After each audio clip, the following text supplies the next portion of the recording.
Welcome to the Running Network Show.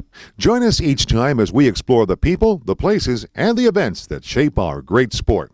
Hi, I'm Scott Sullivan from the Running Network and Michigan Runner Magazine. We're here with Bob Seif in an odd place, Grand Rapids, Michigan, to talk about Florida running. It may not be so odd because a lot of Floridians are not native. They've come from the north. Grand Rapids, he's 69 and a very avid runner in Florida. Bob, tell me something about how it's different running in Florida than, say, Michigan or points north. Well, Scott, if you come down to Florida today, you'd be running in probably 90% humidity. And as we look outside here in Grand Rapids today on May 10th, it's 47 degrees, low dew point, low humidity. So if you can handle the heat, handle the humidity, you're okay. So how do you handle the heat and humidity, or how do you adjust? Well, I think it's an acclimation, and there's a couple things. I go to a bike store in Sarasota. You take different things like EFS, which is a powder. It's electrolyte fuel system.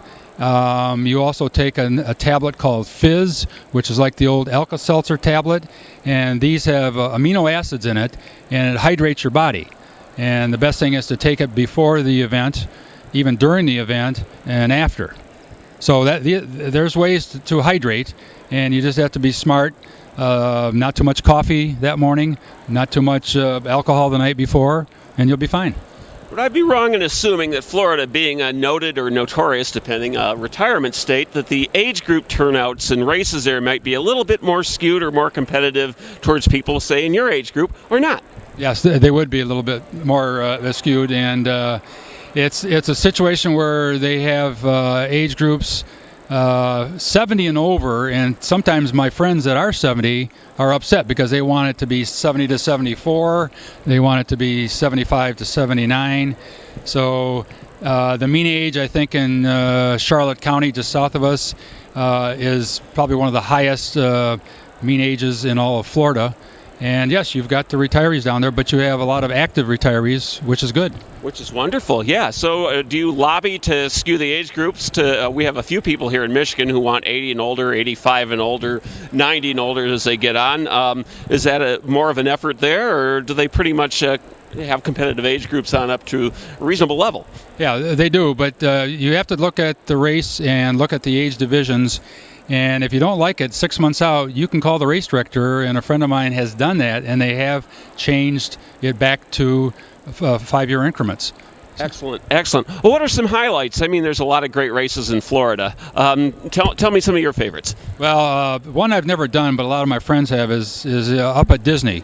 And it's a half marathon, a full marathon, and if you do both, you get a medal that's in the shape of Goofy. So that's very popular. That's in January. Another one that I do that I really enjoy is called Gasparilla. It's in Tampa, Florida. It's typically the end of February. It's a 5K and a 15K, and that's right along the Bayshore Drive there, right downtown Tampa. They'll get $7,000 for the 5K. They'll get $5,000 for the 15K. It's a classic race. There's many races over on the East Coast, but because I live on the southwest coast of Florida, I'm not that familiar with races over by Miami and Fort Lauderdale. There's a lot of 5Ks around. 5Ks are a very popular distance in Florida because of the heat, because of the humidity, and it's just to come down on your spring break and do one. And certainly you don't have to be a Floridian or a native there to come down on vacation and say, hey, I want to make a race as part of my vacation here, burn some calories off, and enjoy the vacation perhaps the more. Right, exactly. And it's a good time to come down to get out of the cold and the tundra up here in the great Midwest and the great state of Michigan. And so it's something that we really enjoy. We've been down in Florida now for 13 years. But I enjoy doing races all around the country as well. All right. Well, what about summer running? Probably go early in the morning, late at night, maybe not at all. Yeah, I would say I'm a morning person. So first thing in the morning, your typical high and low for Southwest Florida is 72, 92. Now, when you say southwest, how far southwest? Well, we're talking kind of the general area from let's say Sarasota all the way down to Fort Myers, Marco Island. That would be the kind of the greater Southwest. So 72 in the morning, and the humidity at that time would probably be 90%. So, and there's very little wind.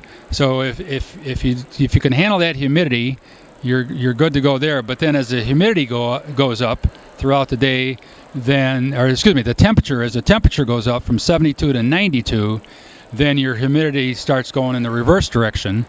And but I think it's all about acclimation, and a lot of it's just kind of the old mindset too. So how is the hill training in Florida? I understand you almost have to be a mountain goat to get around in the high peaks and the varied terrain. Well, one of my favorite races is the Ringling Bridge 4-miler that's held in Tampa. Starts right at the Van Wezel Theater and goes across the Ringling Bridge, 2 miles over and 2 miles back. And the Ringling Bridge is the hill. It is the hill. It's quite a long bridge. Not very steep, but it'll test you. And they usually get about over 2,000 runners, and that's held the third week of January. All right. Yes, the state is famously, notoriously, or whatever, flat as a pancake, and it poses some different challenges. I suppose Bob is here for the Fifth Third Riverbank Run, 36th annual races here in Grand Rapids, and training for the elevations here, which are not, horrendous, but you don't get much of that in flat Florida. No, you don't at all. So it's something that when we do our training up here and then go back down to the old flat Florida, as you say, it's kind of not a piece of cake, but it's some easy running. Well, and Florida has a pretty fair legacy of great runners. It seems to me like a fellow named Frank Shorter and Jack Batchelor and Keith Brantley more recently, a Riverbank run winner here, all trained in Florida. So they managed to do pretty well despite the heat and the flatness of the terrain. Right.